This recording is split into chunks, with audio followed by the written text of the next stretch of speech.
Hi, everybody. Welcome to another episode of 3 Good Minutes. I'm Jen. This is Ryan. We are Office Created at Newmark, coming to you live from the Red Berry Vineyard. And we promised you this a couple weeks ago. We are going to chat about flex. And flex used to mean co-working and WeWork. Before that, it meant Regis and lots of small offices. And now it means a whole lot of different things. And it's Ryan's favorite topic. No, that's not true. That's definitely yours. Do you mean flex like co-working, or do you mean flex like how people are changing and using their office spaces? I mean flex like co-working solutions offered by Notel or WeWork, but it's not necessarily co-working anymore where a lot of people just go in and either have an office or have a desk, or like you're thinking old school co-working. I'm thinking flexible office solutions. I know, but we're playing some roles here, right? So, Ooh, role play. wow. Somebody told us last week that we shoot high quality videos, and I was like, wait, what? Oh, God.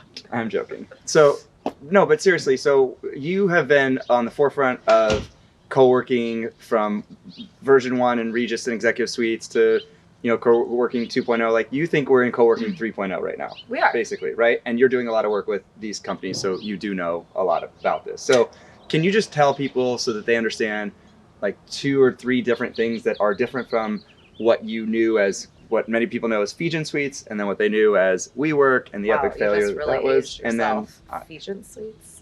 How old are you? Not old enough to have ever occupied a Fijian Suite.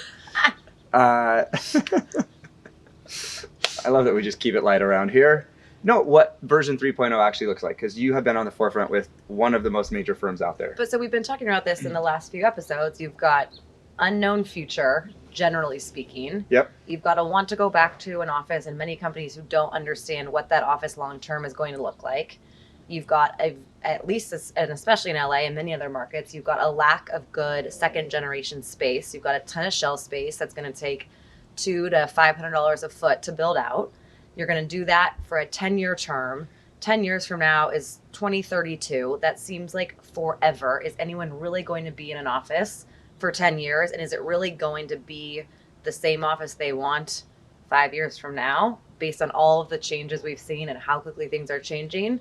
So would you rather pay slightly more in rent, go lease an office for 6 months, see if you like it, maybe renew, maybe extend, maybe move somewhere else, maybe lease a different office, not have to incur these huge capital costs, not do co-working, have an enterprise solution where you can keep your firm together in its very own office, just like you would if you were a normal tenant with a landlord, and have that flexibility, at least maybe in some percentage component of your portfolio, high growth markets, new markets, those types of situations. So what is this big firm that you're working with, like, what do they say the future of office is and how that plays a role? Like, are people just going to occupy version 3.0 of co-working, and that's just what they're going to do, and they're never going to take their own space again, and we're just going to be a country that is led by, Notels and WeWorks and whatever of the world? Or are they going to use this as like a stepping stone to an office of the future? Because it sounds like what they feel like is 10 years in a space is just entirely too long,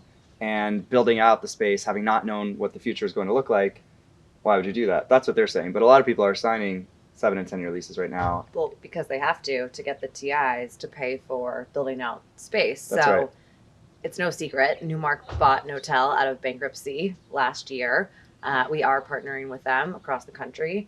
And I think, like I said, it's either it's a percentage of a portfolio. It's probably not your whole portfolio. Maybe it's your global footprint where you find co-working to be, or flex office to be, useful. Maybe it's a new market you're entering. Maybe it's a super high growth market where you can't account for the number of employees you're going to have a year from now. So you'll take this as an option, because as we've seen in the last year, 2 years, subleasing office space in a down market is the fastest way to lose money on your real estate. That is very true. That's very true. It's a great point. Anything in summary? That's really well done. That's very well said. And I think it's really is part of the future of how people are going to, or how companies are going to use space and occupy it, and think about co-working especially for portfolio companies, what role that plays in the entire portfolio and how that gets them from point A to point B. Well done. Thank you. That's Yeah. all I got. Yeah. Those are our neighbors. Yeah. We should probably wrap up. We should wrap up because DJ has her keys. One good It's thing. my turn for one good thing. One good thing.